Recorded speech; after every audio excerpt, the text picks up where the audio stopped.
ओम शांति। आज अव्यक्त बाप दादा की मुरली है 31 तारीख की। आज की मुरली में बाबा बता रहे हैं 4 बातों से न्यारे बनो। वो 4 बातें कौन सी है वो बाबा सुना रहे हैं। आज बाप दादा अपने सर्व कमल आसनधारी श्रेष्ठ बच्चों को देख रहे हैं। कमल आसन ब्राह्मण आत्माओं को श्रेष्ठ स्थिति की निशानी है। आसन स्थिति होने का यानी बैठने का साधन है। ब्राह्मण आत्माएं कमल स्थिति में स्थित रहती, इसलिए कमल आसनधारी कहलाती है। जैसे ब्राह्मण सो देवता बनते हो, वैसे आसनधारी सो सिंहासनधारी बनते हैं। जितना समय बहुत काल का अल्प काल कमल आसनधारी बनते हैं, उतना ही बहुत काल का अल्प काल राज सिंहासनधारी भी बनते हैं। बहुत काल का अल्प काल कमलधारी आसनधारी बनते हैं, उतना ही बहुत काल का अल्प काल राज सिंहासनधारी भी बनते हैं। कमल आसन विशेष ब्रह्मा बाप समान अति न्यारी और अति प्यारी स्थिति का सिंबल है। वो कौन सा सिंबल है? कमल आसन विशेष ब्रह्मा बाप समान अति न्यारी और अति प्यारी स्थिति का सिंबल है। आप ब्राह्मण बच्चे फॉलो फादर करने वाले हो ना, इसीलिए बाप समान कमल आसनधारी हो। अति न्यारे ही न्यारे की निशानी है। वो बाप और सर्व परिवार के अति प्यारे बनेंगे। न्यारापन अर्थात चारों ओर से न्यारा। आसनधारी बनेंगे तो फिर सिंहासनधारी बनेंगे। बाबा सुना रहे हैं वह बाप और सर्व परिवार के अति प्यारे बनेंगे। न्यारेपन अर्थात चारों ओर से न्यारा। अच्छा, वो 4 बातों में पहली बात कौन सी है? पहले देह बान से न्यारा। जैसे साधारण दुनियावी आत्माओं को चलते फिरते हर कर्म करते स्वतः और सदा देह का भान रहता ही है ना। मेहनत नहीं करनी पड़ती है कि मैं देह हूं, न चाहते भी सहज स्मृति रहती है ना। ऐसे कमल आसनधारी ब्राह्मण आत्माएं भी इस देह भान से स्वतः ही ऐसे न्यारे रहें जैसे अज्ञानी आत्म अभिमान से न्यारे हैं। है ही आत्म अभिमानी, वो क्या उदय अभिमानी रहते हैं। हमको क्या करना है? आत्म अभिमानी बनना है। बाबा कहते हैं वह है ही आत्म अभिमानी, शरीर का बाण अपनी तरफ आकर्षित न करे। जैसे ब्रह्मा बाप को देखा चलते फिरते फरिश्ता रूप, वहां देवता रूप स्वतः स्मृति में रहा। ऐसे नेचुरल देही अभिमानी स्थिति सदा रहे। इसको कहते हैं देह भान से न्यारा। जैसे ब्रह्मा बाबा को देखा स्वतः ही देह अभिमानी की स्थिति और फरिश्ते स्थिति में रहते थे। इसको बाबा कहते हैं ऐसे नेचुरल देही अभिमानी स्थिति सदा रहे। इसको कहते हैं देह भान से न्यारे। देह भान से न्यारा ही परमात्मिक प्यार का परमात्मिक प्यारा बन सकता है। अच्छा, दूसरी बात, पहली बात सुनी, अभी दूसरी बात है इस देह के जो सर्व संबंध है, दृष्टि से, वृत्ति से, कीर्ति से, उन सब से न्यारा। देह का संबंध देखते हुए स्वतः ही आत्मिक देही संबंध स्मृति में रहे। इसलिए दीपावली के बाद भैया दूज मनाया जाता है। जब चमकता हुआ सितारा वहां जगमगाता अविनाशी दीपक बन जाते हैं तो भाई भाई का संबंध हो जाता है। बाबा मिसाल सुना रहे हैं जैसे दीपावली के बाद भैया दूज मनाते हैं। जब चमकता हुआ सितारा वहां जगमगाता अविनाशी दीपक बन जाते हो तो भाई भाई का संबंध हो जाता है। आत्मा के नाते भाई भाई का संबंध है, और साकार ब्रह्मावंशी ब्राह्मण बनने के नाते हम बहन भाई, शुद्ध संबंध स्वतः ही स्मृति में रहता है। जब ब्रह्मा कुमार कुमारी बन गए, भाई बहन का श्रेष्ठ शुद्ध संबंध स्वतः ही स्मृति में रहता है। तो न्यारापन अर्थात देह और देह के संबंध से न्यारा, देह और देह के संबंध से न्यारा। तीसरी बात, देह के विनाशी पदार्थों में न्यारापन। अगर कोई पदार्थ किसी भी कर्म इंद्रियों को विचलित करता है, अर्थात आसक्ति भाव उत्पन्न होता है, तो वह न्यारापन नहीं है। बाबा कहते हैं कोई भी कर्म इंद्रियों को विचलित करता है, अर्थात आसक्त भाव उत्पन्न होता है, वह न्यारापन नहीं रहता। संबंध से न्यारा फिर भी सहज हो जाते हैं, लेकिन सर्व पदार्थों की आसक्ति से न्यारा। ये तीसरी बात बाबा सुना रहे हैं कि संबंध से न्यारा फिर भी सहज हो जाता है, लेकिन सर्व पदार्थों की आसक्ति से न्यारा। आसक्त बनने में रायल रूप की आसक्ति रह जाती है। सुनाया था ना कि आसक्ति का स्पष्ट रूप इच्छा है। आसक्ति का बाबा साहब सुना रहे हैं, सुनाया था कि आसक्ति का स्पष्ट रूप इच्छा है। इसी इच्छा का सूक्ष्म महीन रूप में अच्छा लगता है। कोई भी चीज की इच्छा होगी ना तो कहेंगे मेरे को फलाने पदार्थ बड़ा अच्छा लगता है। तो बाबा कहता महीन रूप है अच्छा लगना, इच्छा नहीं है लेकिन अच्छा लगता है। ये महीन रूप अच्छा के बदले इच्छा का रूप भी ले सकता है। तो इसकी अच्छी रीति चेकिंग करो कि ये पदार्थ अर्थात अल्पकाल सुख के साधन आकर्षित तो नहीं करते हैं। कोई भी साधन समय पर प्राप्त न हो तो सहज साधना अर्थात सहज योग की स्थिति डगमग तो नहीं होती है। ये बाबा कहता है चेक करो कि कोई भी साधन समय पर प्राप्त न हो तो सहज साधना अर्थात सहज योग की स्थिति डगमग तो नहीं होती है। कोई भी साधन के वश आदत से मजबूर तो नहीं होते हो, क्योंकि ये सर्व पदार्थ अर्थात साधन प्रकृति के साधन है। कोई भी पदार्थ अगर हमको आकर्षित करता है तो बाबा कहते हैं ये सर्व पदार्थ अर्थात साधन प्रकृति के साधन है। तो आप प्रकृति जीत अर्थात प्रकृति के आधार से न्यारे कमल आसनधारी ब्राह्मण होना।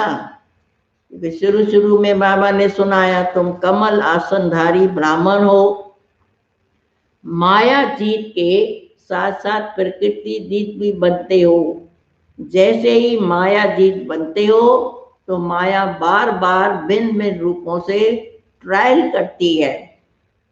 जैसे ही माया जीत बनते हो तो माया क्या करती है, बार बार भिन्न भिन्न रूपों से ट्रायल करती है कि मेरे साथी माया जीत बन रहे हैं, तो भिन्न भिन्न पेपर लेती है।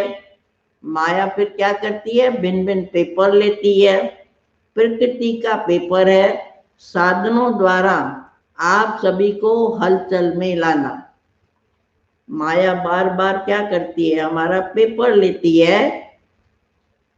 तो बाबा कहते हैं प्रकृति का पेपर है साधनों के द्वारा आप सभी को हलचल में लाना।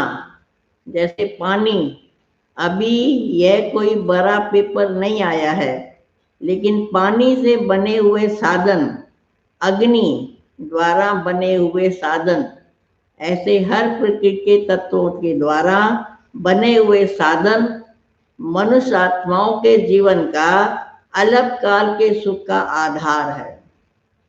कोई भी तत्व हो, पांचों तत्वों में से कोई भी तत्व हो, पानी हो चाहे अग्नि हो, कोई भी हो, बाबा कहते हैं तो अल्पकाल के सुख का आधार है। मनुष्य आत्माओं के जीवन का अल्पकाल के सुख का आधार है। तो ये सब तत्व पेपर लेंगे। अभी तो सिर्फ पानी की कमी हुई है, लेकिन पानी के द्वारा बने हुए पदार्थ जब प्राप्त नहीं होंगे तो असली पेपर उस समय सबका होगा। पानी पे कमी हुई होगी तो बाबा इसीलिए कह रहे हैं अभी तो सिर्फ पानी की कमी हुई, पर तो पानी से बने हुए जो असली साधन है उसका पेपर समय पर होगा। असली पेपर उसी समय होगा। ये प्रकृति के द्वारा पेपर भी समय पर मान आने ही है। इसलिए देह के पदार्थों की आसक्ति व आधार से भी निराधार अनासक्त कोई भी हो, कोई भी तत्व हो प्रकृति का, वो हमको उससे निराधार होना है। बाबा कहता है अनासक्त, निराधार अर्थात अनासक्त होना है। अभी तो सब साधन अच्छी तरह से प्राप्त है, कोई कमी नहीं है, लेकिन साधनों के होते, साधनों को प्रयोग में लाते योग की स्थिति डगमग तो नहीं होती है। अभी तो सब साधन है, बाबा कहते हैं अभी तो सब साधन को प्रयोग में लाते योग की स्थिति डगमग तो नहीं होती है। योगी बन प्रयोग करना, इसको कहते हैं न्यारा। आज बाबा सभी बातों की न्यारेपन की बात सुना रहे हैं। तो बाबा इसको कहते हैं न्यारा। है ही कुछ नहीं तो उसको न्यारा नहीं कहेंगे। जब कुछ नहीं है तब तो कहते हैं हम न्यारे हैं, लेकिन सब कुछ होते हुए भी फिर वो चीज हमारे साधन में नहीं है, फिर उसमें देखें कि हमको कितना परेशानी होती है, या हमारा योग तो नहीं टूटता है, स्थिति तो खराब नहीं होती है। लेकिन साधनों के होते, साधनों को प्रयोग में लाते योग की स्थिति डगमग तो नहीं हो। योगी बन के प्रयोग करना, इसको कहते हैं न्यारा। है ही कुछ नहीं उसको न्यारा नहीं कहेंगे। होते हुए निमित्त मात्र अनासक्त रूप से प्रयोग करना, इच्छा वहां अच्छा होने के कारण नहीं, इच्छा व अच्छा होने के कारण यूज नहीं करना। कहीं कहते हैं ना हमको इच्छा तो नहीं है लेकिन अच्छा लगता है, तो यही बाबा बात सुना रहे हैं कि योगीपन प्रयोग करना, इसको कहते हैं न्यारा। है ही कुछ नहीं तो उसको न्यारा नहीं कहेंगे।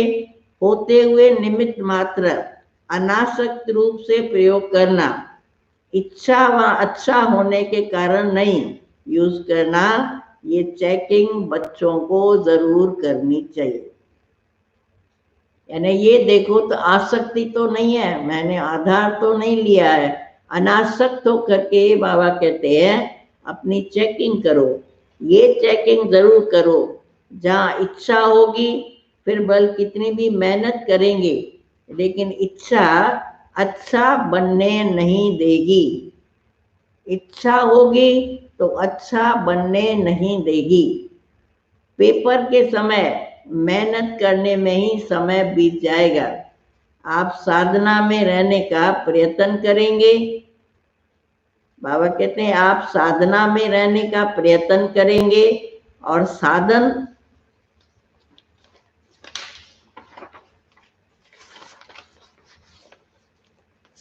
अपनी तरफ आकर्षित करेंगे। आप युद्ध कर, मेहनत कर, साधनों की आकर्षण को बिटाने का प्रयत्न करते रहेंगे तो युद्ध की कशमाकशम में ही पेपर का समय तुम्हारा बीत जाएगा।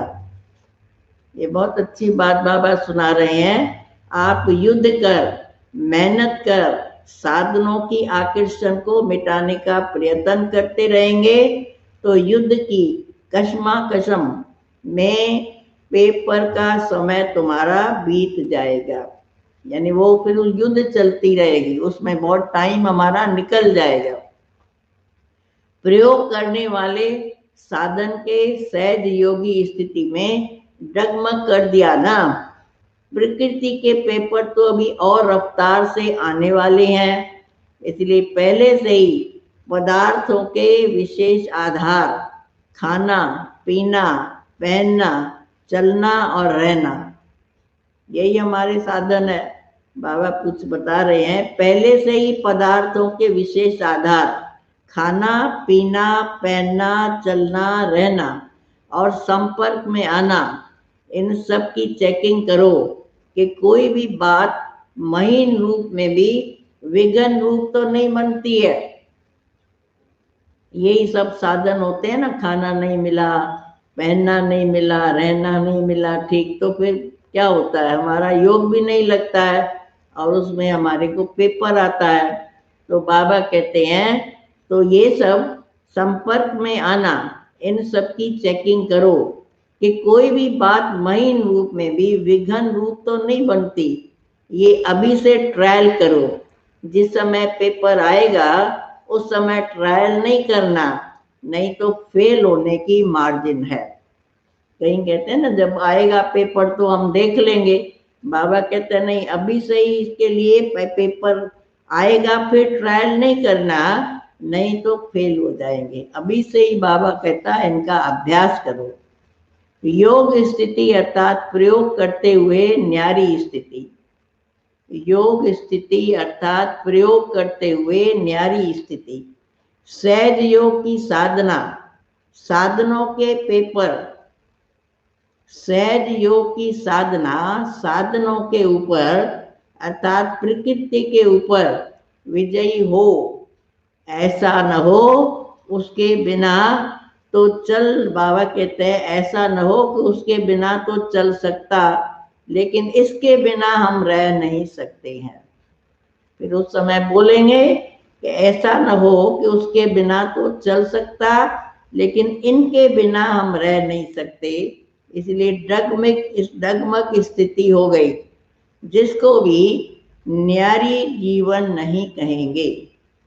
न्यारा तो नहीं हुआ ना, संकल्प तो आया, डिस्टर्ब तो हो ही गए, तो इसको भी न्यारी स्थिति नहीं कहेंगे। ऐसे सिद्धि को प्राप्त करो जो आपके सिद्धि द्वारा अप्राप्ति भी प्राप्ति का अनुभव कराए। जैसे स्थापना के आरंभ में आसक्ति है व नहीं है, उसको ट्रायल के बीच बीच में जानबूझ करके प्रोग्राम रखते थे। जब शुरू शुरू में यज्ञ चला तो उसमें बाबा इनका बीच बीच में ट्रायल समझो, पेपर समझो, बीच बीच में ऐसे लेता था, इसलिए देखता था कि इनको कितनी आसक्ति है, तो इसका बाबा ने अभ्यास कराया। तो बताया है कि जैसे स्थापना के आरंभ में आसक्ति है व नहीं है, उसको ट्रायल के बीच बीच में जानबूझ के प्रोग्राम रखते थे। जैसे 15 दिन सिर्फ डोडा और छाछ खिलाई, गेहूं होते भी ये ट्रायल कराई गई, सभी को कहा डोडा और तुमको लस्सी पीनी है। इसका मतलब बाबा ने ये ट्रायल कराई कि देखो इनकी कहाँ तक आसक्ति जाती है। सिर्फ डोडा और छाछ खिलाई, गेहूं होते हुए भी ये ट्रायल कराई गई। कैसे भी बीमार 15 दिन इसी भोजन पर चले, कोई भी बीमार नहीं हुआ, दमा की तकलीफ वाले भी ठीक हो गए। नशा था कि बाप दादा ने प्रोग्राम दिया है ना, क्योंकि सबको ये निश्चय भी था, नशा भी था कि बाप दादा ने ये प्रोग्राम दिया है। जब भक्ति में कहते हैं विख भी अमृत हो गया, मीरा ने अमृत पिया था, विख पिया था तो अमृत बन गया। बाबा कहता है भक्ति में भी तो मिसाल है ना, जैसे कहते हैं विष भी अमृत हो गया, ये तो छाछ थी। निश्चय और नशा हर परिस्थिति में विजयी बना देता है। तो ऐसे पेपर भी आएंगे, सूखी रोटी भी खानी पड़ेगी, अभी तो साधन है, कहेंगे दांत नहीं चलते हैं, हजम नहीं होता है, लेकिन उस समय बाबा कहते हैं, उस समय बाबा जैसे कहते हैं ना, कहीं मेरे दांत नहीं चलते, हजम नहीं होता, लेकिन उस समय क्या करेंगे, जब निश्चय नशा योग की सिद्धि की शक्ति होती है तो सूखी रोटी भी नरम रोटी का काम करेगी। ये बाबा सुना रहा है कि ऐसे ऐसे ट्रायल हुआ और आगे भी ऐसा समय आएगा, फिर बाबा कहता है कि योग के द्वारा, सिद्धि की शक्ति के द्वारा सूखी रोटी भी नरम रोटी का काम करेगी, परेशान नहीं करेगी। आप सिद्धि स्वरूप की शान में रहो तो कोई भी परेशान नहीं कर सकता है। जब हठ योगियों के आगे शेर और बिल्ली, शेर बिल्ली बन के आ जाता है, सांप खिलौना बन के आ जाता है, तो आप सहज योगी सिद्धि स्वरूप आत्माओं के लिए ये सब कोई बड़ी बात नहीं है। बाबा मिसाल सुना रहे हैं, जैसे शेर बिल्ली बन जाता है, सांप खिलौना बन जाता है, तो आप सहज योगी सिद्धि स्वरूप आत्माओं के लिए ये सब कोई बड़ी बात नहीं है तो आराम से यूज करो, है तो आराम से यूज करो, लेकिन समय पर धोखा न दे, ये चेक करो। परिस्थिति स्थिति को नीचे न ले आए। देह के संबंध से न्यारा होना सहज है, लेकिन देह के पदार्थों से न्यारा होना, इसमें बहुत अच्छा अटेंशन चाहिए। बाबा खुद कह रहे हैं देह से न्यारा होना, बाबा कहता है वो फिर भी सहज है, लेकिन पदार्थों से इनसे न्यारा होना, इसमें बहुत अटेंशन चाहिए। चौथी बात, अपने स्वभाव संस्कार से न्यारा बनना। पुरानी देह के स्वभाव और संस्कार भी बहुत करे हैं, मायाजीत बनने में ये भी बड़ा विघ्न रूप बनते हैं। कई बार बाप दादा देखते हैं पुराना स्वभाव संस्कार रूपी सांप खत्म भी हो जाता है, लेकिन लकीर रह जाती है, तो समय आने पर बार बार धोखा दे देता है। समझो किसी के बहुत कड़े संस्कार है, बाबा कहते हैं उनका कोई पुराना स्वभाव है, तो इसीलिए बाबा कह रहे हैं कई बार बाप दादा देखते हैं पुराना स्वभाव संस्कार रूपी सांप खत्म भी हो जाता है, लेकिन लकीर रह जाती, तो समय आने पर बार बार धोखा दे देती है। ये करे स्वभाव और संस्कार कई बार इतना माया के वशीभूत बना देते हैं, जो रांग को रांग समझते ही नहीं। यानी उनको बोलो ये रांग है, नहीं ठीक नहीं है, तो भी वो रांग को रांग भी नहीं समझते। महसूसता शक्ति समाप्त हो जाती है, इसमें न्यारा होना। इसीलिए बाबा कहते हैं महसूसता शक्ति समाप्त हो जाती है, इससे न्यारा होना, इसकी भी चेकिंग अच्छी तरह चाहिए। जब महसूसता शक्ति समाप्त हो जाती है, तो और ही एक झूठ के पीछे हजार झूठ अपनी बात को सिद्ध करने के लिए बोलने पड़ते हैं। जैसे किसी इंसान में जिद होता है या अपनी बात को सिद्ध करने की कोशिश करता है, तो बाबा सुना रहे हैं जब महसूसता की शक्ति समाप्त हो जाती है, तो और ही एक झूठ के पीछे हजार झूठ अपनी बात को सिद्ध करने के लिए बोलने पड़ते हैं। इतना परवश हो जाते हैं। अपने को सत्य सिद्ध करना, ये भी पुराने संस्कार के वशीभूत की निशानी है, क्योंकि उसका है ये स्वभाव के बस सिद्ध करेगा, अपनी झूठी बात को भी सिद्ध करने की कोशिश करेंगे। बाबा कहते ये भी पुराने संस्कारों के वशीभूत होने की निशानी है।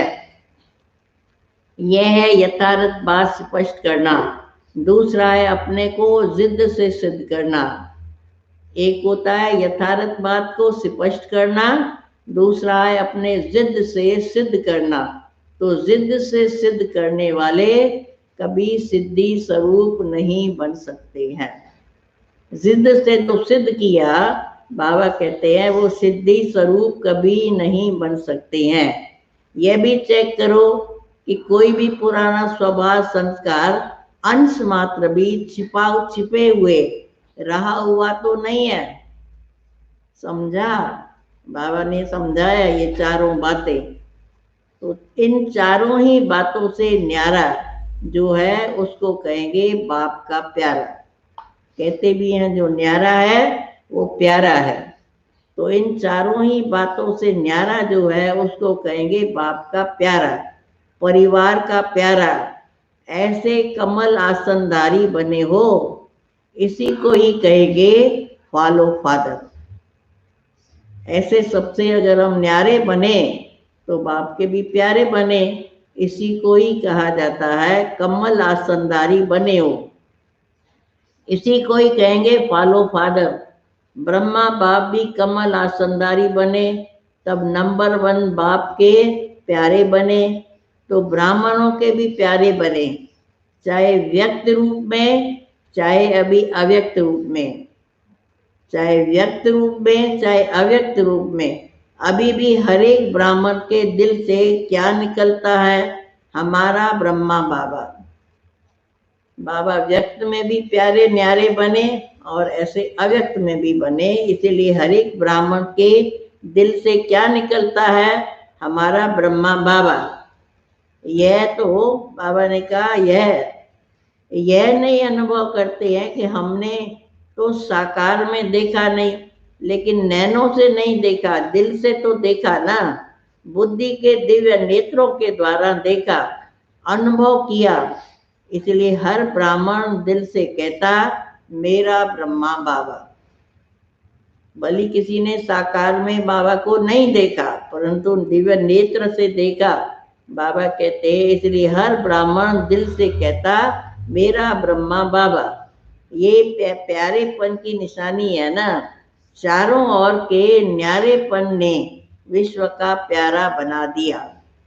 तो फॉलो करना चाहिए बाप को, फॉलो फादर करना है। चारों ओर के न्यारेपन के चारों ओर के न्यारेपन ने विश्व का प्यारा बना दिया। तो ऐसे ही चारों ओर के न्यारे और सर्व के प्यारे बनो। समझा? अच्छा, गुजरात समीप रहता है तो फॉलो करने में भी समीप है। स्थान और स्थिति दोनों में समीप बनना, यही विशेषता है। स्थान और स्थिति दोनों में समीप बनना, यही विशेषता है। बाप दादा तो सदा सदा बच्चों को देख हर्षित होते हैं। अच्छा, चारों ओर के कमल आसनधारी न्यारे और बाप के प्यारे बच्चों को सदा माया जीत, प्रकृति जीत, विशेष आत्माओं को सदा फॉलो फादर करने वाले वफादार बच्चों को बाप दादा का स्नेह संपन्न याद प्यार, गुड मॉर्निंग और नमस्ते।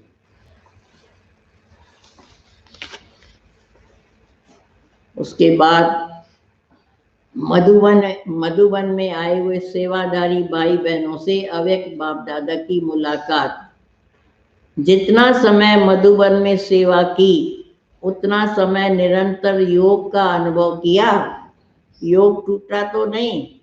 मधुबन में सेवादारी बनना अर्थात निरंतर योगी, सहज योगी के अनुभवी बनना। मधुबन में सेवादारी बनना अर्थात निरंतर योगी, सहज योगी के अनुभवी बनना। ये थोड़े समय का अनुभव भी सदा याद रहेगा ना। जब भी कोई परिस्थिति आए तो मन से मधुबन में पहुंच जाना। बाबा कह रहे हैं जब भी कोई परिस्थिति आए तो मन से मधुबन में पहुंच जाना। तो मधुबन निवासी बनने से परिस्थिति व समस्या खत्म हो जाएगी और आप सहज योगी बन जाएंगे।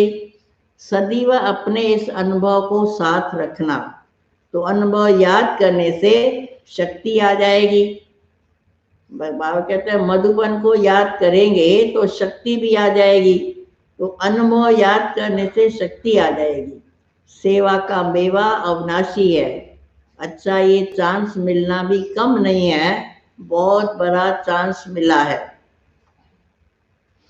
सेवादारी अर्थात सदा बाप समान निमित्त बनने वाले, निर्माण रहने वाले। सेवादारी अर्थात सदा बाप समान निमित्त बनने वाले, निर्माण रहने वाले। निर्माणता ही सबसे श्रेष्ठ सफलता का साधन है। कोई भी सेवा में सफलता का साधन निमित्ता भाव है, निमित्त भाव है।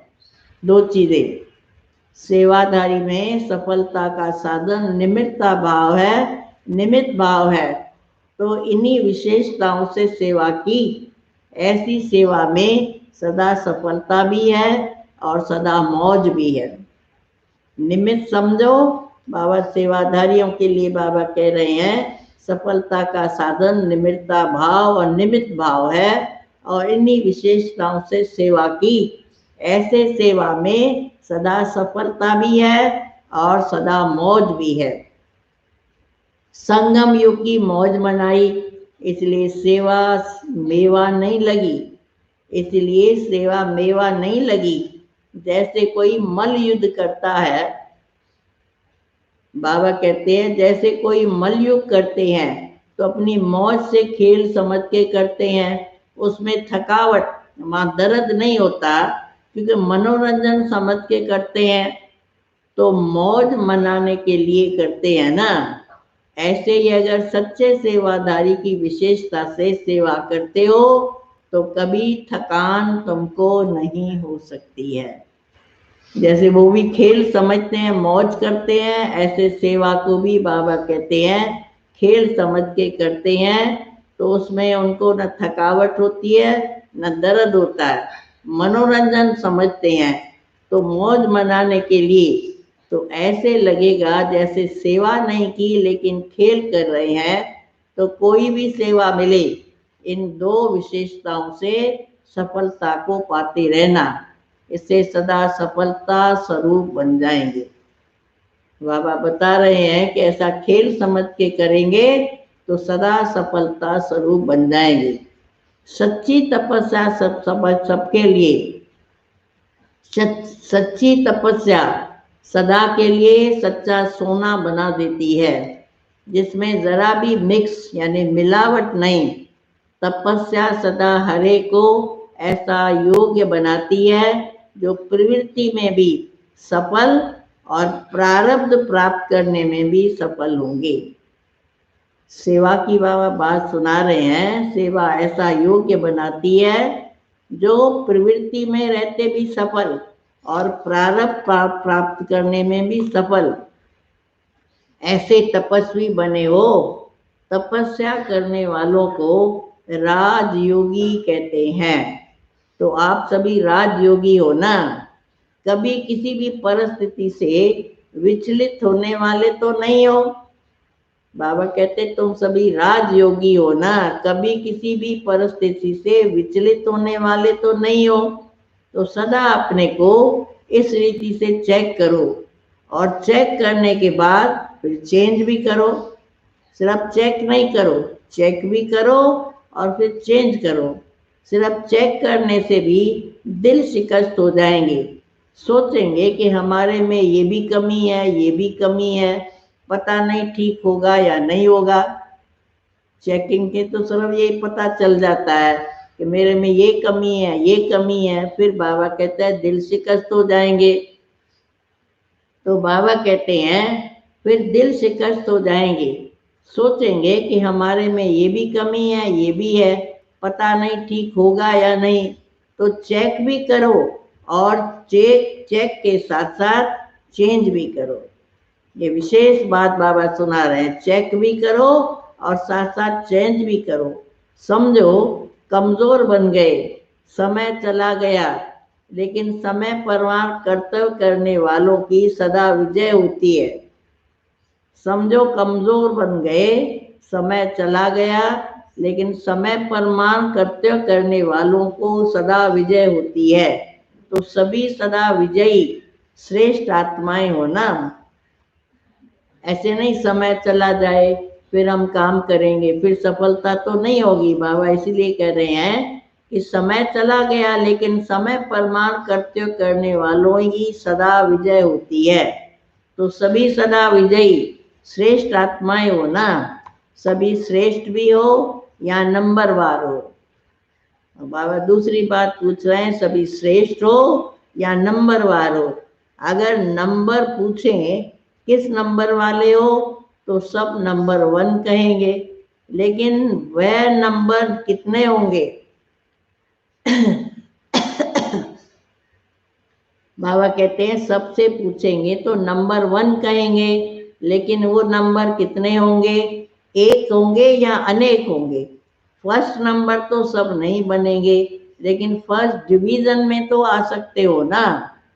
बाबा कहते हैं नंबर 1 नहीं बन सकते, लेकिन नंबर 1 फर्स्ट डिवीजन में तो आ सकते हो ना। फर्स्ट डिवीजन एक होगा, फर्स्ट नंबर एक होगा, लेकिन फर्स्ट डिवीजन में तो बहुत आएंगे, इसलिए फर्स्ट नंबर बन सकते हो। बाबा सुना रहे हैं, फर्स्ट नंबर एक होगा, लेकिन फर्स्ट डिवीजन में तो बहुत आएंगे, इसलिए फर्स्ट नंबर बन सकते हो, फर्स्ट नंबर बन सकते हो। राज गद्दी पर एक ही बैठेगा, और भी साथी तो होंगे ना। जो रॉयल फैमिली में आना भी राज अधिकारी बनना है। बाबा कह रहे हैं राज अधिकारी बनना है, रॉयल फैमिली में आना भी राज अधिकारी बनना है। तो फर्स्ट डिवीजन अर्थात नंबर 1 में आने का पुरुषार्थ करो। फर्स्ट डिवीजन में आना, बाबा कहते हैं फर्स्ट डिवीजन अर्थात नंबर 1 में आने का पुरुषार्थ करो। अभी तक कोई भी सीट सिवाय 2-3 के फिक्स नहीं हुई है। अभी जो चाहें, जितना पुरुषार्थ करना चाहें कर सकते हैं। बाप दादा ने सुनाया था ना, अभी लेट हुए हैं, लेकिन टू लेट नहीं हुए, इसलिए सभी को आगे बढ़ने का चांस है। अभी भी बाबा कहता है लेट हुए, लेकिन टू लेट नहीं हुए हो, इसलिए सभी को आगे बढ़ने का चांस है। विन कर 1 में आने का भी चांस है। तो सदैव उमंग उत्साह में रहो, ऐसे नहीं चलो कोई भी नंबर बने, मैं नंबर 2 ही सही। कई लोग कहते हैं ना कोई बात नहीं, चलो दूसरा नंबर नहीं, तीसरा नंबर, चलो चौथा नंबर आ जाएंगे। वही बाबा बात कर रहे हैं, चलो कोई भी नंबर बने, मैं नंबर 2 ही सही। इसको कहते हैं कमजोर पुरुषार्थ। आप सभी तो तीव्र पुरुषार्थी हो ना, इसलिए बाबा कहते हैं पुरुषार्थ करना है, ये नहीं कमजोर बनना है। कमजोर बनना नहीं है, कमजोर पुरुषार्थी नहीं, आप सभी तो तीव्र पुरुषार्थी हो ना। अच्छा, मीठे मीठे बच्चों पे बाप दादा का याद प्यार, गुड मॉर्निंग, और रूहानी बच्चों को नमस्ते। वरदान, समझदार बनके 3 प्रकार की सेवा साथ साथ करने वाले सफलता मूर्त भव। वर्तमान समय के प्रमाण मनसा, वाचा और कर्मणा, तीनों प्रकार की सेवा साथ साथ चाहिए। वाणी और कर्म के साथ मनसा शुभ संकल्प व श्रेष्ठ वृत्ति द्वारा सेवा करते रहो। बाबा सुना रहे हैं तीनों प्रकार की सेवा, मनसा, वाचा, कर्मणा। वाणी और कर्म के साथ मनसा शुभ संकल्प व श्रेष्ठ वृत्ति द्वारा सेवा करते रहो, तो फल फलीभूत हो जाएगा। क्योंकि वाणी में शक्ति तब आती है जब मनसा शक्तिशाली होगी। वाणी में शक्ति कब आती है, जब मनसा शक्तिशाली हो। नहीं तो बोलने वाले पंडित समान तो हो जाते हैं, क्योंकि तोते के माफिक पढ़कर रिपीट करते हैं। ज्ञानी अर्थात समझदार तीनों प्रकार की सेवा साथ साथ करते और सफलता का वरदान प्राप्त करते लेते चलो। समझदार अर्थात तीनों प्रकार की सेवा साथ साथ करते और सफलता का वरदान प्राप्त कर लेते चलो। अच्छा, स्लोगन है, अपने बोल, कर्म और दृष्टि में शांति, शक्ति व खुशी का अनुभव कराना ही महान आत्माओं की महानता है। अपने बोल, कर्म और दृष्टि से शक्ति, शांति व खुशी का अनुभव कराना ही महान आत्माओं की महानता है। ओम शांति।